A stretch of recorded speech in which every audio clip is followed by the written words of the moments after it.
ജാതിവെറിയിൽ ദുരഭിമാനക്കൊല. ജാതിമാറി വിവാഹം കഴിച്ചതിൽ പെൺകുട്ടിയുടെ ബന്ധുക്കളിൽ നിന്ന് എതിർപ്പുണ്ടായിരുന്ന 32 വയസ്സുള്ള ദളിത് യുവാവിന്റെ മൃതദേഹം കനാലിന്റെ തീരത്ത് നിന്ന് കണ്ടെത്തി.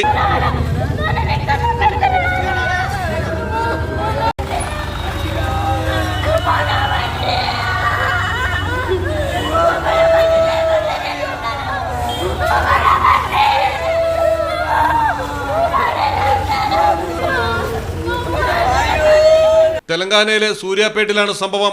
6 മാസം മുമ്പായിരുന്നു കൃഷ്ണയും കോട്ല ഭാർഗവി എന്ന പെൺകുട്ടിയുമായുള്ള വിവാഹം നടന്നത്. ജാതിമാറിയുള്ള വിവാഹമായതിനാൽ തന്നെ പെൺകുട്ടിയുടെ ബന്ധുക്കളിൽ നിന്നുള്ള എതിർപ്പ് രൂക്ഷമായിരുന്നു.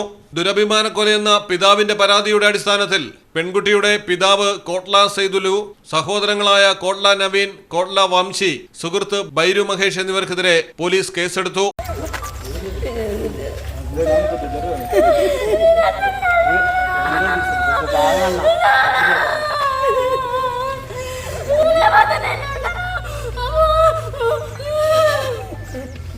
കൃഷ്ണയും ഭാര്യയുടെ സഹോദരനായ നവീനും സുഹൃത്തുക്കളായിരുന്നു.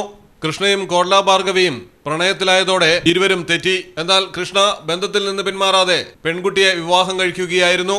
കുറ്റവാളികളെ ഉടൻ പിടികൂടുമെന്നാണ് പോലീസ് വ്യക്തമാക്കുന്നത്. News desk, Malayalam television.